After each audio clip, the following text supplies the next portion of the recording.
काटा के लता है ल काटा काटा काटा ल 1 2 3 गो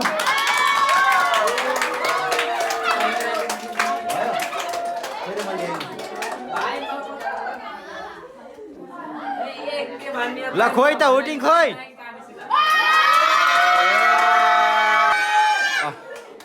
ल ल ल ल ल रुक रुक लड्डु खाने लड्डु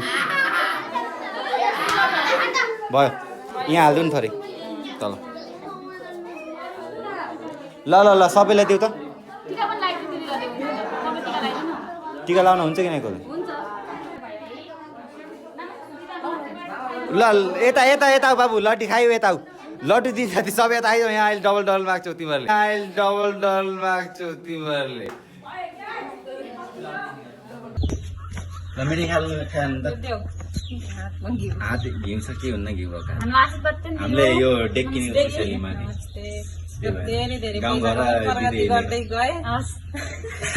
आइसोलरको सामान जोड्ने फेरि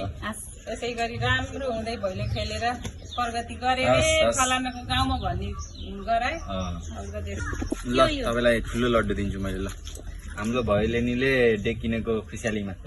लड्डु बाँड्दै हिँडेको कि ल प्रगति गर्नु धेरै पैसा कमाउनु होइन भैलो खेलेर अनि गाउँमा नि प्रगति गर्नु हस् ल लाग्यो अब किन्ने हो किन्ने नि साथी कति बेलाबाट हिँड्ने अब हिँड्नु पर्ला नि मलाई साँझसम्म राख्देऊ न हेर कहाँ राखेँ मैले गोजीमा राख न मुखको फालेर खानु घाटा लाग्छ यार अझ हेर न लड्डु भन्दा नि एउटा एउटा मुखमा भोला छ भाउ अनि एकातिर चाहिँ लड्डु खाऊ अहिले फोन गरेँ साँझ कति बजी हिँड्ने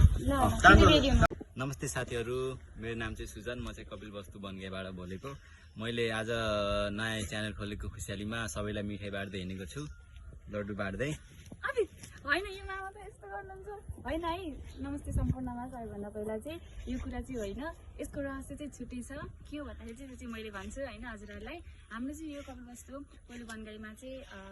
एउटा सानो गाउँ पनि छ टोल चाहिँ हाम्रो चौरी टोल भइहाल्यो है त्यो टोलमा चाहिँ हाम्रो चाहिँ अब क्लब त्यो क्लबहरू चाहिँ छैन है एउटा सानो भैलो ग्रुप चाहिँ हो त्यसमा चाहिँ हामीले पोहोर साल भैलो खेलेर चाहिँ केही पैसाहरू जम्मा गरेको थियौँ केही रमाइलो गरेर सकायौँ होइन केही बचेको पैसाले चाहिँ अहिले चाहिँ एउटा सानो स्पिकर किनेको छौँ त्यो खुसीयालीमा चाहिँ हामीले लड्डु बाँड्दै हिँडेको है लड्डु चाहिँ हामीले हाम्रो खेल्ने साथीहरू भाइ बहिनीहरूको मम्मीहरूलाई अभिभावकहरूलाई बाँडेको हो किनभने हाम्रो चाहिँ अब सबै भनेको होइन अब उहाँहरूको छोराछोरीको खुसी भनेको उहाँहरूको मम्मीहरू नै हो नि त है त्यही भएर चाहिँ हामीले चाहिँ यो लड्डु बाँड्दै उहाँहरूलाई हिँडेको छौँ र उहाँहरूको आशीर्वाद लिँदै हिँडेको छौँ कि हामीले अझै यो सानो भैलोले पनि ठुलो ठुलो कलक दर्ता गर्नुभएको भैलोहरू जस्तै है उहाँले चाहिँ अझै कलक दर्ता गरेर उहाँले बाहिरबाट पनि पाउनुहुन्छ होइन सहयोगहरू तर हाम्रो त त्यस्तो सहयोग छैन हामीले आफ्नै मेहनतले केही गर्न सक्छौँ भन्दै हिँडेको छौँ हामीले आफ्नो गाउँलाई अगाडि बढाउन सक्छौँ भन्दै हिँडेको छौँ हाम्रो भाइ बहिनीहरूलाई केही गरेर चिनाउन सक्छौँ भनेर चाहिँ हिँडेको छौँ त्यो हुनाले चाहिँ हजुरहरूले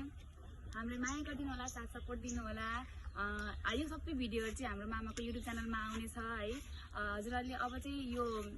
तिहारको देउसी भैलोको भिडियोहरू पनि सबै देख्न सक्नुहुनेछ सबै रमाइलो एकदमै गर्नुपर्छ सबै साथीहरू मिलेर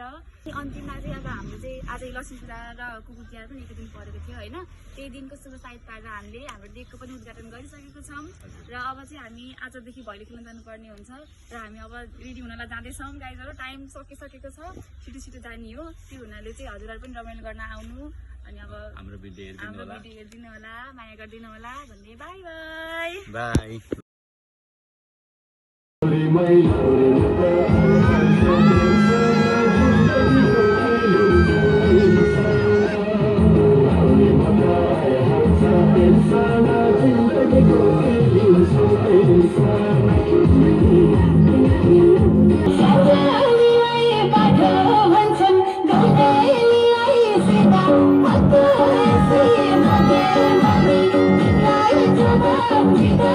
Bye.